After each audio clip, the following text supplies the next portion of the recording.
एक तूफान होना चाहिए आपके दिलों में। यह बहुत तेज, इधर नहीं आया आवाज, उधर नहीं आया। यस, बहुत बढ़िया। आदरणीय रमन सर।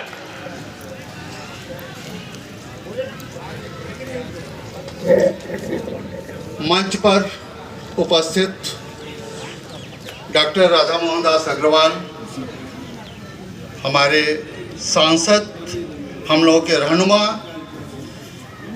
एसोसिएशन के संरक्षक डॉक्टर आरवी सिंह साहब, श्री ब्रह्मानंद सिंह जी अध्यक्ष, महामंत्री कोहली जी एवं महामंत्री संगठन श्री सुभाष चौधरी जी। आज इस मंच से बोलते समय दुष्यंत की दो पंक्तियां याद आ रही हैं। बंद कर दो, इसको ले लो। बड़ी अच्छी पंक्तियां हैं। पूरा हुआ ना? हो गई है पीर पर्वत सी पिघलनी चाहिए, इस हिमालय से कोई गंगा निकलनी चाहिए। सिर्फ हंगामा खड़ा करना मेरा मकसद नहीं, मेरी कोशिश है कि ये सूरत बदलनी चाहिए। मेरे सीने में नहीं तो तेरे सीने में सही, हो कहीं भी आग लेकिन आग जलनी चाहिए। दोस्तों, पूर्वोत्तर रेलवे पेंशनर्स एसोसिएशन एक 63 वर्ष पुराना संगठन सारे पेंशनर्स की सेवा करते हुए दिन ब दिन विकसित होता चला जा रहा है। अपनी बातों को संक्षेप में कहते हुए सिर्फ और सिर्फ डिमांड्स ऑन एजेंडा की मैं चर्चा करूंगा, जो 12 सूत्रीय हैं। इसमें पहला डिमांड 114 के बाद जो नियुक्त हमारे कर्मचारी हैं जिनको एनपीएस की सुविधा मिल रही है, हम चाहते हैं कि उनको ओल्ड पेंशन स्कीम की सुविधा मिले।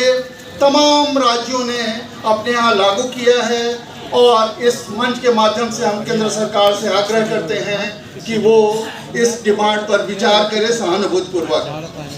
दूसरी चीज़ 31 दिसंबर और 30 जून को जो लोग रिटायर हुए हैं उनके मामले में सुप्रीम कोर्ट का जजमेंट है कि उन्हें एक एडिशनल इंक्रीमेंट दिया जाए, नोशनल इंक्रीमेंट दिया जाए, उसके बाद पेंशन का फिक्सेशन हो। इसके लिए राज्यसभा की एक डिपार्टमेंट रिलेटेड स्टैंडिंग कमेटी है, उसने भी अपनी 110वीं रिपोर्ट में रिकमेंडेशन दिया है और सरकार से सिफारिश किया है कि पेंशनर्स एसोसिएशन की इस मांग को मानी जाए। हम सरकार से आग्रह करते हैं कि इस पर ध्यान दें। थर्ड आइटम है पेंशन का रिस्टोरेशन। आज के डेट में 15 वर्ष पर होता है, ये 12 वर्ष पे तमाम कैलकुलेशंस कहते हैं कि ये होना चाहिए और हाल फिलहाल अभी हिमाचल गवर्नमेंट ने, गुजरात गवर्नमेंट ने इस चीज़ को लागू किया है। तमाम स्टेट गवर्नमेंट लागू कर रहा है, तो केंद्र सरकार को भी इस पर विचार करने की ज़रूरत है। नेक्स्ट आइटम, आज के डेट में एडिशनल पेंशन 80 इयर्स कंप्लीशन के बाद मिलता है और लॉन्गेविटी आज के पॉल्यूटेड ज़माने में बहुत कम रह गई है। ऐसे कंडीशन में डिमांड है कि इसे 65 वर्ष की आयु कंप्लीट करने पर 5%, 70 वर्ष कंप्लीट करने पे 10% और 75 वर्ष कंप्लीट करने पर 15% एडिशनल पेंशन दिया जाए। दोस्तों, तेलंगाना, आंध्र प्रदेश, राजस्थान, कई राज्यों ने इसको लागू कर दिया है और हम समझते हैं कि हमारी डिमांड पर केंद्र सरकार भी विचार करेगी। फिक्स्ड मेडिकल अलाउंस जो 1000 रुपया दिया जाता था, पहले 500 था, फिर 1000 हुआ। आज के डेट में उसकी रिलेवेंसी 3000 रुपीज़ की है और संसद की स्थायी समिति ने भी इस पर रिकमेंडेशन दिया है। सरकार को विचार करना चाहिए। एमएसीपी जो कर्मचारियों को 1/9/2008 से मिला है, ये एक्चुअली 6th पेंशन पे कमीशन के लागू होने के डेट 1/06 से होना चाहिए और इसको देने में बहुत ज़्यादा कोई फाइनेंशियल इम्प्लीकेशन नहीं आता है। हम समझते हैं सरकार इस पर विचार करेगी। नेक्स्ट आइटम, RELHS CGHS को पैन इंडिया स्मार्ट कार्ड के साथ सभी गवर्नमेंट CGHS अनुमोदित अस्पतालों में निःशुल्क चिकित्सा व्यवस्था प्रदान किया जाना चाहिए। क्रॉनिक मरीजों को 3 महीने की दवा की बात है। अभी कुछ समय पहले एमडी साहब आए थे और आप लोगों के आग्रह पर उन्होंने स्वीकार किया कि बजट के अनुरूप वो करीब 2 महीने की दवा सप्लाई करेंगे। ये बड़ी हर्ष की बात है। सिर्फ 1 महीने का और सवाल रह जाता है और हम समझते हैं कि इस पर भी सरकार विचार करेगी। प्राइवेट इम्पैनल्ड हॉस्पिटल यूएमआईडी कार्ड दिखाने पर बिना रेफरल लेटर भर्ती करके कैशलेस ट्रीटमेंट शुरू करें, इसमें कोताही बरती जा रही है। इस पे ध्यान देने की ज़रूरत है। और जो 11वां आइटम है वो ये है कि पेंशन को आयकर मुक्त किया जाए। इसके लिए 5वें वेतन आयोग के पैरा 167.11 में रिकमेंडेशन भी दिया गया है और हम समझते हैं सरकार इस पर विचार करेगी। और अंतिम डिमांड ऑन एजेंडा हमारा जो है वो है कि जो हमारे नॉन गस्टेड स्टाफ हैं, रिटायर्ड हैं, उनका भी रेलवे की बिल्डिंग में बहुत बड़ा योगदान रहा है। वो स्टीम इंजन से लेके आज डीजल इंजन और गतिमान एक्सप्रेस तक की जो परिचालन हो रहा है उसके बेस में उनका पसीना बहा है, मेहनत बहा है।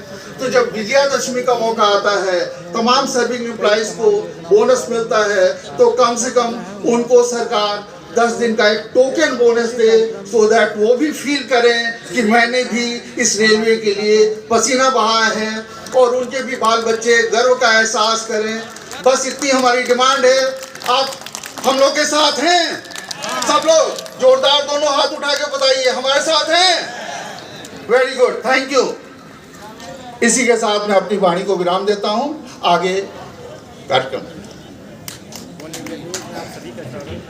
बहुत बहुत धन्यवाद कार्यकारी अध्यक्ष अमीय रमन जी। जितनी कर्मचारियों की मांगे हैं, जो समस्याएं हैं, वो सभी हमारे राज्यसभा सांसद और सलाहकार वित्त मंत्रालय डॉक्टर राधा मोहन दास अग्रवाल जी के समक्ष रखी जा रही थी। और निश्चित रूप से हम सभी जानते हैं, जितनी बार भी डॉक्टर साहब विधायक रहे, लगातार हम लोगों के लिए हर पल हर क्षण साथ में रहे। चाहे वो कलाकारों की बात हो, किसी भी मुद्दे पे जब हम सभी को आवश्यकता पड़ती थी और जब हम उन्हें याद करते थे तो हमेशा अपने पास पाते थे। और आज के समय भी वो राज्यसभा सांसद हो गए हैं, लेकिन हम सबकी समस्याओं को जितनी गहराई से समझते हैं, बूझते हैं और उसके निवारण का प्रयास करते हैं, ये हम सभी के लिए परम सौभाग्य की बात है। मैं चंद पंक्तियां कहते हुए उन्हें आपके बीच आमंत्रित करूंगी, लेकिन इस बीच मैं अपने वरिष्ठ जनों से विनम्रता पूर्वक आग्रह करती हूं कि कृपया जो लोग भी चाय पी रहे हैं वो चाय छोड़ के अब आ जाएं। कुर्सियां खाली उनकी प्रतीक्षा कर रही हैं, क्योंकि जब हमारे माननीय मुख्य अभ्यागत डॉक्टर राधा मोहन दास अग्रवाल जी बोले तो ये सारी कुर्सियां भरी होनी चाहिए। तो आप लोग अपने स्थान से चाय लेकर के ही आ जाएं, लेकिन अपने स्थान पे बैठ जाएं। सत्य को कहने के लिए किसी शपथ की ज़रूरत नहीं होती। सत्य को कहने के लिए किसी शपथ की ज़रूरत नहीं होती। नदियों को बहने के लिए किसी पथ की ज़रूरत नहीं होती। जो बढ़ते हैं ज़माने में अपने मजबूत इरादों पर, मैं डॉक्टर साहब के लिए ये बात कह रही हूँ, जो बढ़ते हैं ज़माने में अपने मजबूत इरादों पर, उन्हें अपनी मंजिल पाने के लिए किसी रथ की ज़रूरत नहीं होती। ऐसे हैं हमारे डॉक्टर राधा मोहन दास अग्रवाल जी, हर पल हर क्षण हम सभी के साथ। मैं एक बार आप सभी से पुनः आग्रह करूंगी, जो लोग भी किनारे हैं, अभी आवाज़ आ रही है बाईं तरफ से, वो जब बोले चाय रोक दीजिए थोड़ी देर, चाय नहीं, अभी नहीं। जो लोग भी चाय पी रहे हैं, आदर के साथ मेरा आग्रह है, कृपया हॉल के अंदर आ जाएं। एक बार आग्रह आप सभी से, हमारे डॉक्टर राधा मोहन दास अग्रवाल जी आपके साथ, आपके बीच।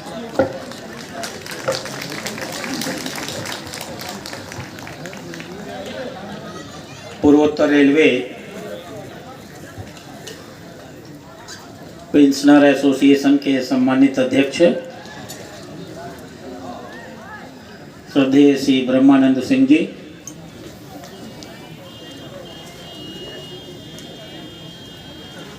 संगठन के कार्यकारी अध्यक्ष माननीय श्री अमीय रमन जी, महामंत्री सम्मानीय श्री अर्जुन कोहली जी,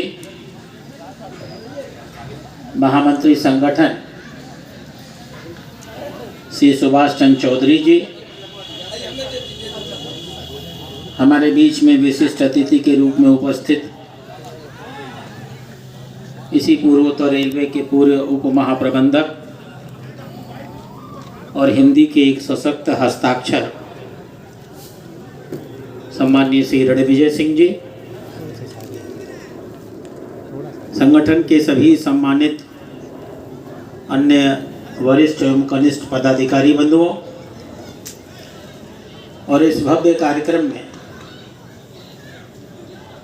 अपने संगठन के साथ अपनी शक्ति को प्रदर्शित करने के लिए उपस्थित पूर्वोत्तर रेलवे के प्रिय सेवानिवृत्त कर्मी बंधुओं, संचालिका महोदय जब चाय पीने से लोगों को अलग कर रही थी तो मुझे बड़ा अजीब लग रहा था, क्योंकि हमारी तो चाय सरकार ही चाय से शुरू हुई है। तो जो लोग यहाँ बैठेंगे वो भी हमारे हैं, और जो पीछे बैठ करके चाय पर हमारी चर्चा कर रहे होंगे वो भी हमारे ही हैं। आपका सहयोग सीमित हो सकता है, उनका सहयोग तो असीमित है, 2014 के पहले से भी। मित्रों, मैं आज के पहले आपके कार्यक्रम में आ चुका हूँ। वो नहीं के बराबर आने का था। कार्यक्रम पहले से तय था, मैंने अपनी सहमति दी थी। उस समय मैं शायद राज्यसभा का सदस्य नहीं था, विधायक था, और आप सबका आग्रह था कि एक विधायक होने के नाते मैं इन बातों को जहां तक पहुंचा सकूं वहां पहुंचाने का प्रयास करूं। मुझे नहीं मालूम था कि आप अपनी मांगों को लेकर के इतने समर्पित थे कि आपने इतनी इच्छा, दृढ़ शिक्षा शक्ति से मेरे सामने मांग पत्र रखा कि मैं मांग पत्र लेकर के राज्यसभा में पहुंच गया।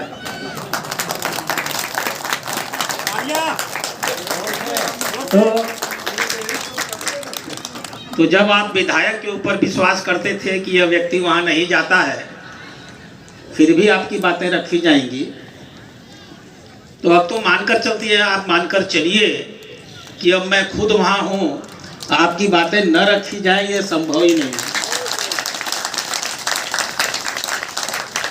उस दिन में आपने एक अच्छा कार्यक्रम किया था, लेकिन अचानक उसी समय आपके कार्यक्रम के बीच में आजकल योगी जी अचानक चले आते हैं गोरखपुर, अचानक उस दिन चले आए, और एक प्रोटोकॉल में मुझे उनके साथ रहना ही था, क्योंकि मैं विधायक था, वो हमारे मुख्यमंत्री थे। आज मैं उस प्रोटोकॉल से मुक्त हूँ,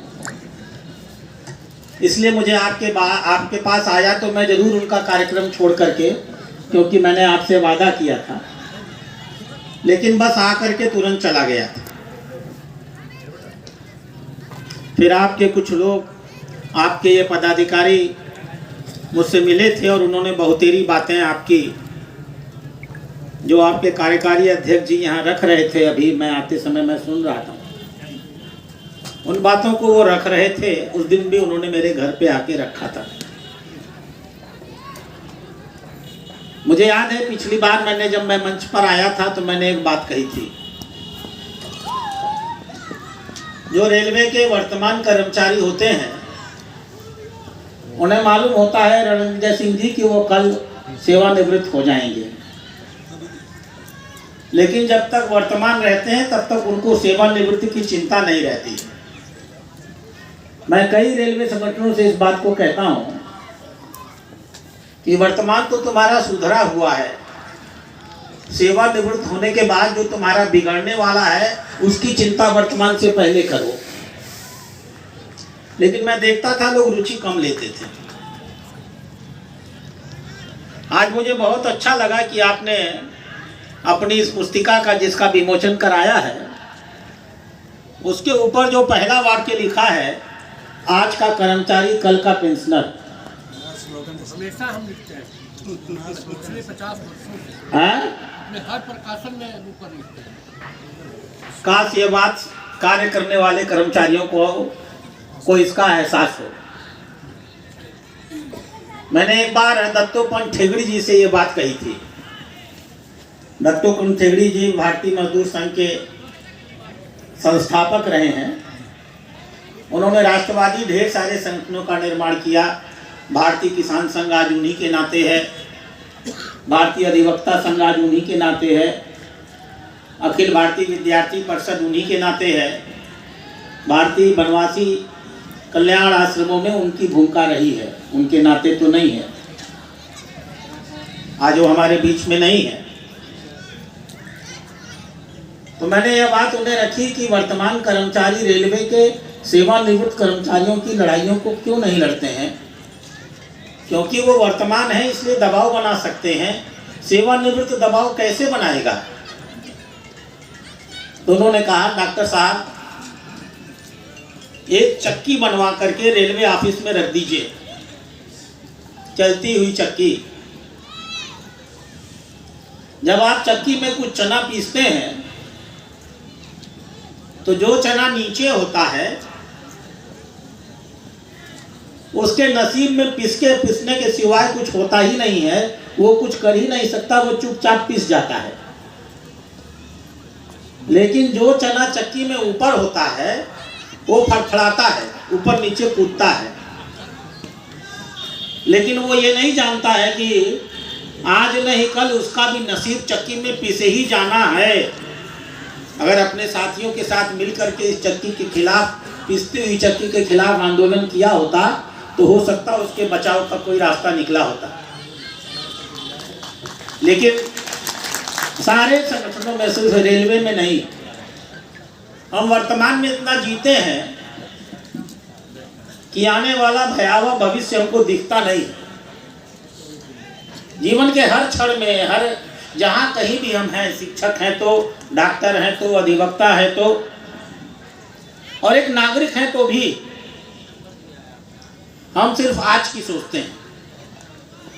अभी कल सदन में चर्चा हो रही थी जलवायु परिवर्तन को लेकर के। हम इतनी बिल्डिंगें और संपत्तियां खड़ी करते जा रहे हैं और अपने विनाश का साधन खुद इकट्ठा करते चले जा रहे हैं। आज से 150 साल बाद 2021 खत्म होते होते इस जलवायु परिवर्तन के नाते जो भयावह स्थिति होने वाली है, हम में से बहुत से लोग उसको जानते नहीं हैं और बहुत से लोग अगर जानते भी हैं तो उसकी चिंता नहीं करते। आप क्या करोगे कमा के अगर आपकी बाद की पीढ़ियां, आपके बच्चे, आपके पोते, आपके परपोते, आप उनका जीवन अपने जाते जाते नारकी जीवन बना करके जाओगे। आपने बहुत सारी बातें कई एक बार मुझे बताई है।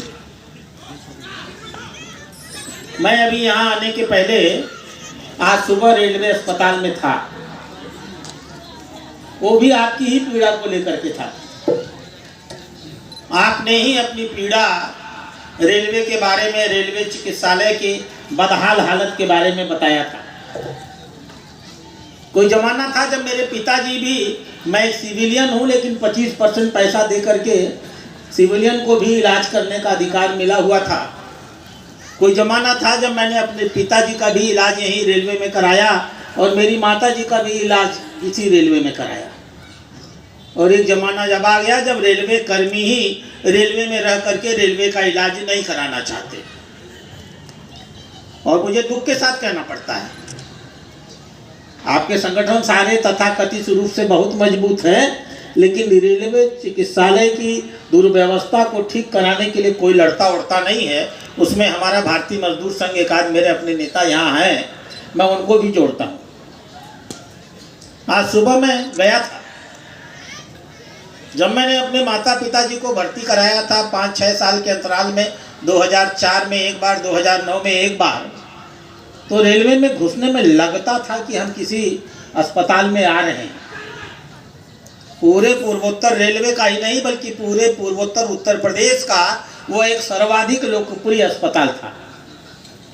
मरीजों की भीड़ लगी रहती थी, इमरजेंसी में भीड़ लगी रहती थी।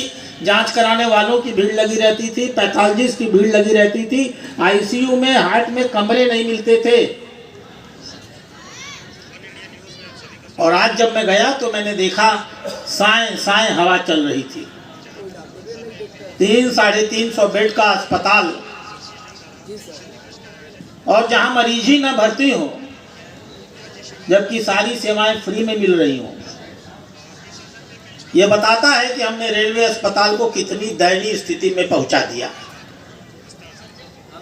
लोग शिकायत किया करते थे कि डॉक्टर साहब, आप ही लोग मुझसे मिलते थे, कहते थे डॉक्टर साहब वहाँ नर्सेज आती हैं, सुई ऐसा ठोक के चली जाती हैं कि हिम्मत ही नहीं पड़ती है कि दोबारा सुई लगवाएं।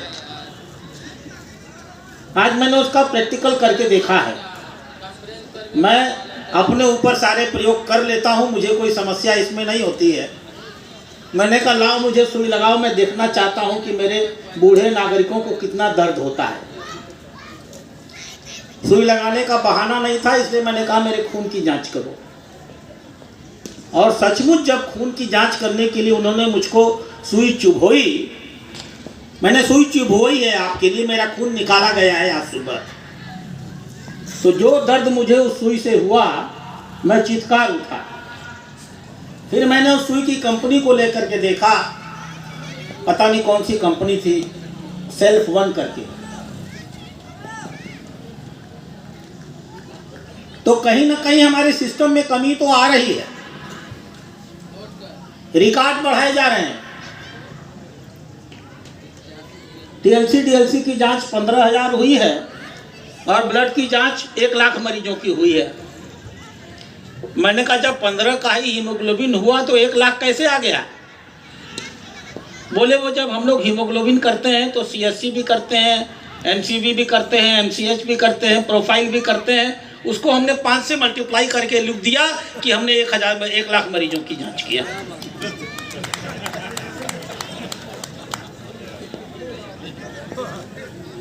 पीडियाट्रिक्स वार्ड में गया, कुल 2 मरीज थे।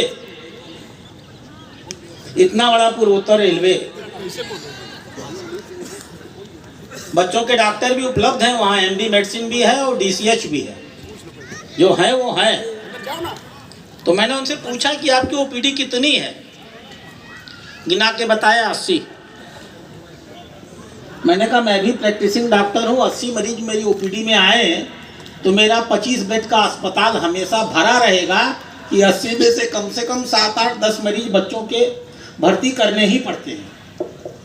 आपके सिर्फ 2 मरीज क्यों हैं?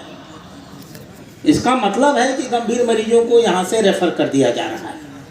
आंकड़ा यहाँ है। पूरा का पूरा गायनी वार्ड है, पूरा का पूरा मेडिसिन वार्ड है। 5 बेड है तो कहीं 1 मरीज है, कहीं 2 मरीज है। एक मरीज कल भर्ती हुआ, उसकी सांस फूल रही है, उसकी बेसिक जांच तक अभी तक नहीं हुई है। ये सच है कि कोई वहां डॉक्टर भी नहीं है, रेडियोलॉजिस्ट का।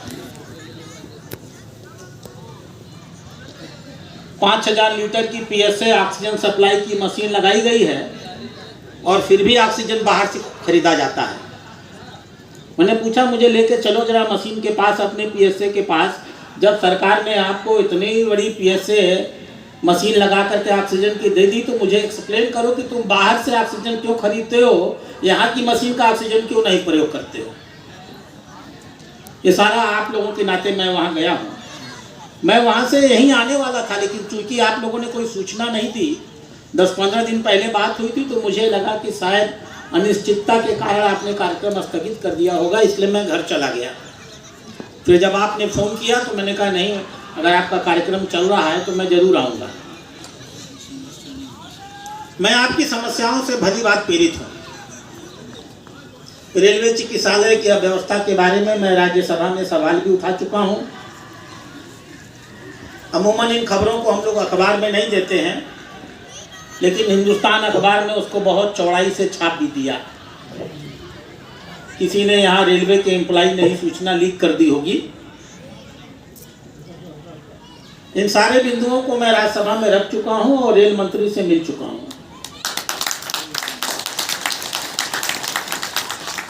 रेल मंत्री ने इस बात को स्वीकार किया कि हाँ रेलवे चिकित्सालयों की, क्योंकि जो आपके वर्तमान रेल मंत्री हैं वो थोड़ा लीक से हट करके काम करने वाले एक अच्छे व्यक्ति लगते हैं।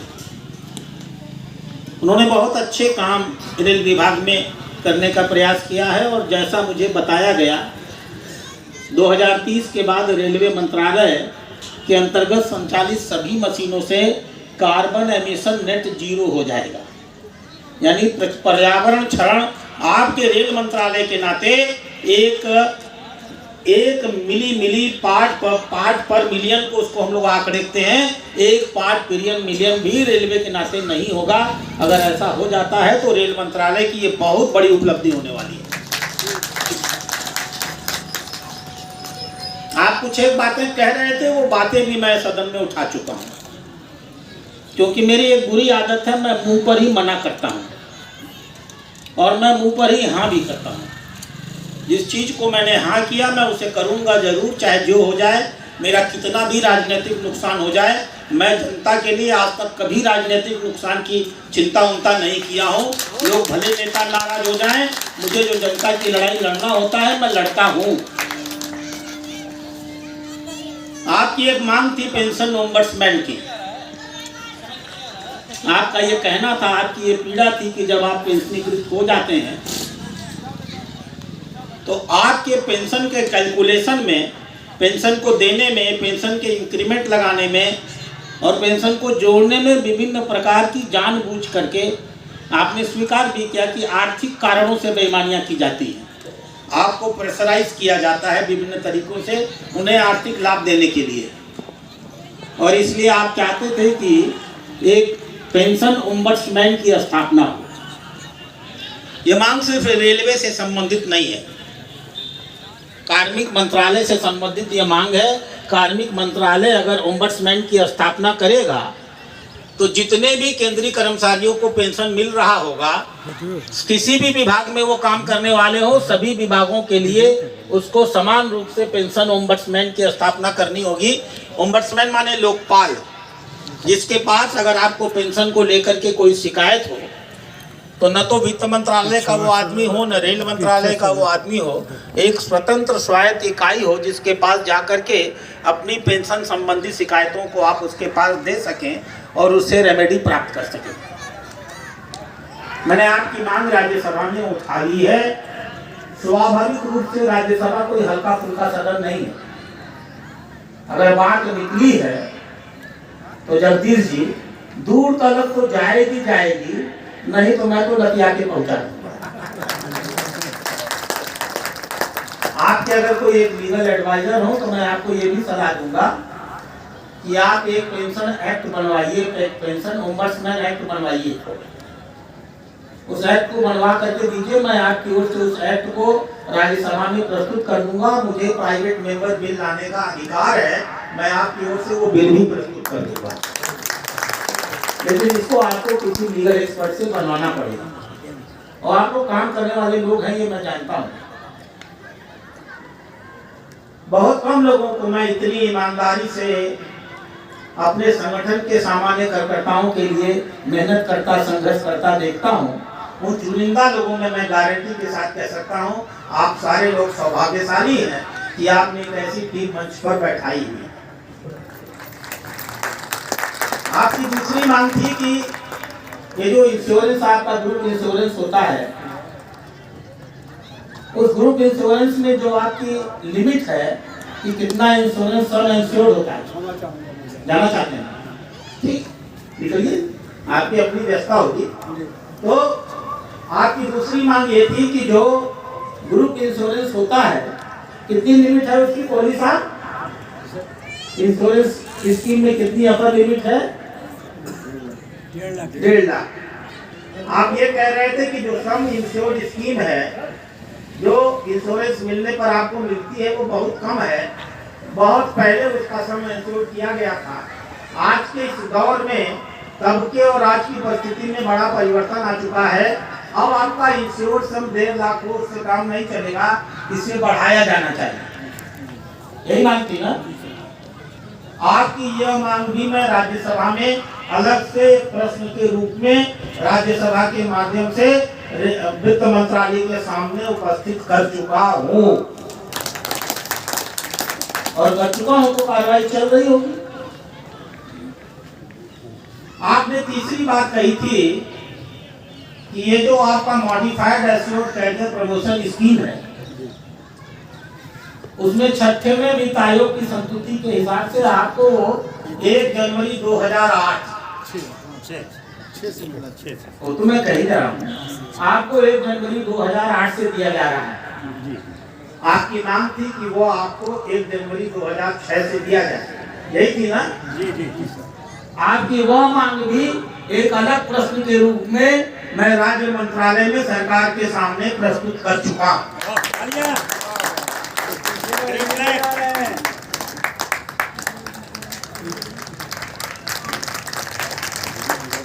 आप तो राजनेताओं की तरह ताली बजवाते हैं, कहाँ से ये बुरी आदत पा गए हैं आप नेताओं वाली?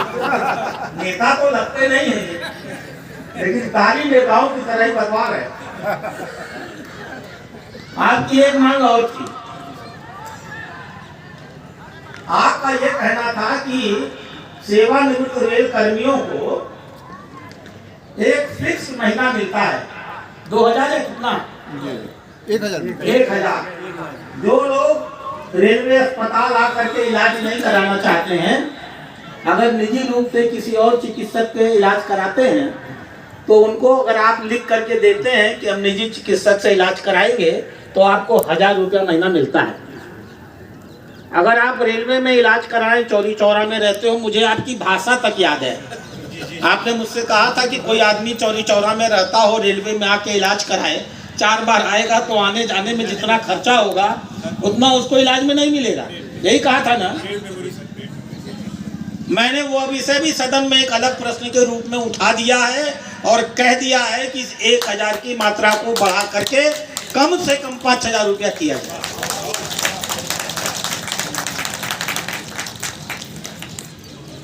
तो ईमानदारी से कहो तो ये मुद्दई सुस्त गवाह चुस्त का मामला बन गया। बना कि नहीं बना? आप लोग लड़ ही नहीं रहे हैं और मैं आपके लिए उच्चतम न्यायालय में लड़ रहा हूं। ऐसे तो काम होता नहीं। अपने अधिकारियों के लिए लड़ना सीखिए। हमने लोकतंत्र को मार दिया है, हत्या कर दी है। उस हत्या में जगदीश लाल भी शामिल हैं, राजेश, ये सब वही नपुंसक नागरिक हैं जो कांप कांप के डर डर के नेताओं के सामने अपना जीवन बिताते हैं। लोकतंत्र आपका है, आप अपने जनप्रतिनिधियों को चुनते हैं। आपके नाते वो विधायक, सांसद, मुख्यमंत्री और प्रधानमंत्री होने की सारी सुविधाएं पाते हैं। आप उन्हें न चुने तो उनके पैरों के तेले से जमीन खसक जाएगी, उनको कोई पूछने वाला नहीं है। फिर भी आप उन्हीं नेताओं की पूजा करते हैं, चरण वंदना करते हैं, चापलूसी करते हैं, समर्पित भाव से उनकी सेवा करते हैं। मेरे समझ में नहीं आता ये कौन सा लोकतंत्र है जिससे आप लोग खुश होते हैं। अपनी लड़ाइयों के लिए मजबूती से लड़ना सीखिए। गलत मांगे मानिए नहीं, मांगिए नहीं, और सही मांग मांगिए तो जब तक मान ली न जाए लड़ना छोड़िए नहीं। ये जीवन का लक्ष्य होना चाहिए। हम लोग तो इसी लक्ष्य से जीते हैं। इस नाते मजबूती के साथ लड़िए, मजबूती के साथ अपने महाप्रबंधक के सामने अपने। अब आपका महाप्रबंधक क्या बिगाड़ लेगा? सेवा से तो निकाल नहीं देगा, आपकी पेंशन तो घटा नहीं देगा, चिकित्सालय की सुविधा आपको न दी जाए लिख के तो रख नहीं देगा। बिगाड़ भी देता तो भी लड़ना चाहिए था, अब तो बिगाड़ भी नहीं सकता है।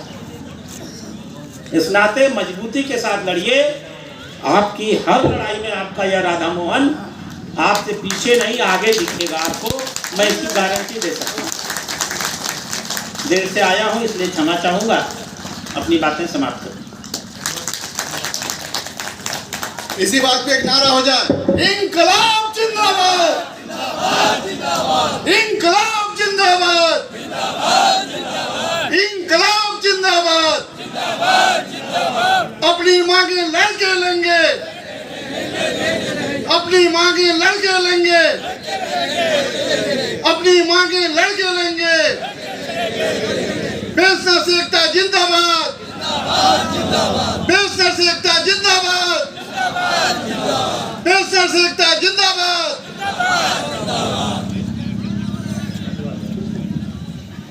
धन्यवाद सर, आपके आने से इस पेंशन एसोसिएशन में जबरदस्त उत्साह, ऊर्जा मिली। मुझे विश्वास था, मुझे क्या